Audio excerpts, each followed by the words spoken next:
In our last video lesson, we studied the opening of the second movement of Beethoven's Ninth Piano Sonata in very close detail, getting down to the DNA of its structure. Now, let's expand the scope of our exploration to look at the full landscape of this simple, yet eloquent piece of music. As I mentioned previously, this movement is a minuet, based on a popular dance of the Baroque period, which spilled over in instrumental music all the way up to Beethoven's time. In the sonatas and symphonies of the classical era, a minuet movement usually had a very simple form. We're going to use that form just like a conductor might, in order to memorize all the music that we're currently studying in these 3 lessons. Once we know the exact form, or structure, of this movement, then we can zoom back in to observe the fine details of each phrase once again. The minuet at its simplest uses ABA construction, what music theorists call ternary form. The first section contains the minuet, usually played with a repeat. The second section is what's called a trio, usually based on elements of the minuet, but in a different key. The third section is almost always a da capo, or return to the first section, which is played again with no repeats. Now let's observe how Beethoven uses this framework. His minuet in this piano sonata sticks to the basic model, but cuts the customary first section repeat, and adds a coda based on material in the trio. Essentially, this makes the structure A-B-A-B, though we should still consider this ternary form since the coda is just an afterthought rather than a significant, independent section. Be that as it may, our task of memorization proves much easier because of this reuse of material. In order for you to run the music of this movement through your mind, all you need to do is memorize parts A and B, and then just recap A and a little bit of B.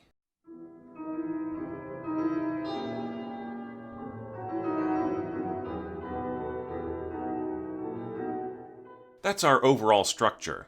All that remains is to study the form of each section, and you'll be ready to start guided listening and memorization.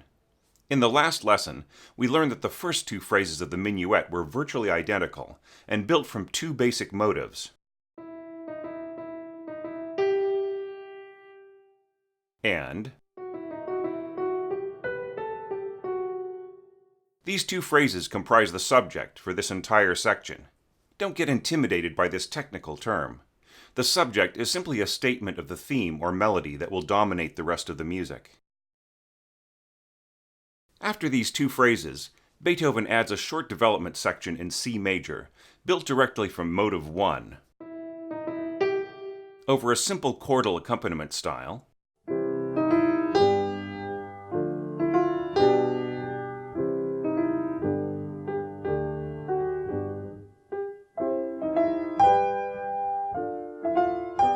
which ends by modulating or changing keys back towards our original key of E minor.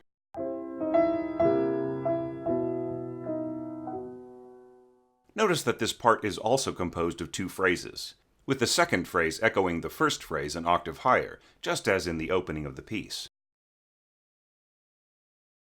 The subject plus the development constitutes the first half of the minuet, like a musical paragraph in which we read a topic, a development, and a conclusion. The rest of the minuet is like another paragraph, with a restatement of the subject plus an extended coda. If the overall structure is composed of 2 fairly equal related parts, then we call that simple binary form. Notice all the elements Beethoven uses to make this second part feel different from the first. The restatement of the subject starts an octave higher than the opening, and then drops down, completely reversing the formula.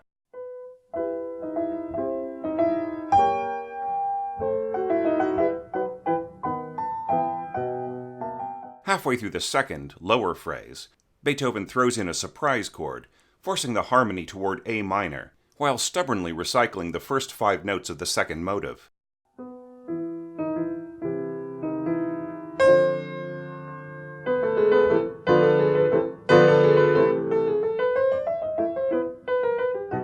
This approach is repeated in the coda, where the motive resolves to E major rather than back to E minor.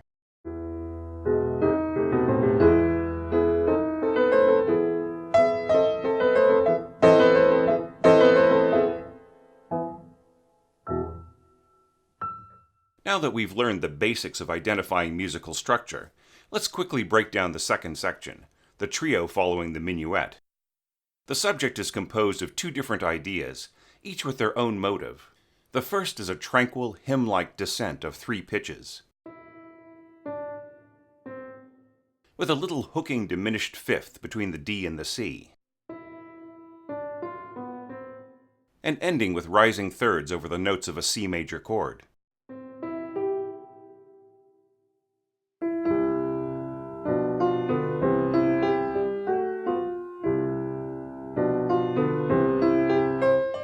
The second is the rise of a third, and then a dip down a half step and back.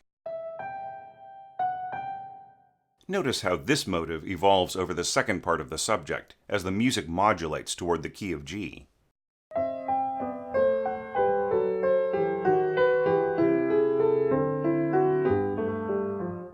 This trio subject may seem completely unrelated to the minuet subject, but if you look closely, then you can see many little touches that show Beethoven was building his material from the same basic ideas. That represents the first half of our trio. In order to understand the structure of the second half, we need to review the meaning of the musical terms episode and connecting passage. An episode is like a musical detour away from the subject, rather than a development of it.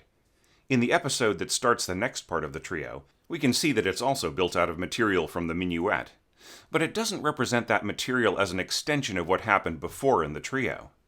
Rather, it's a bridge between the subject's first appearance and next appearance.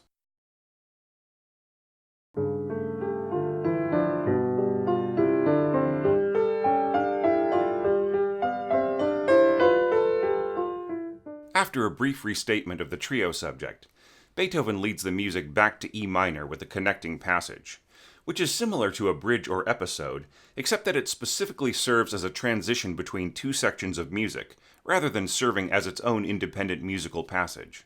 Some connecting passages can be quite elaborate, but here Beethoven simply provides 4 somber block chords as a transition.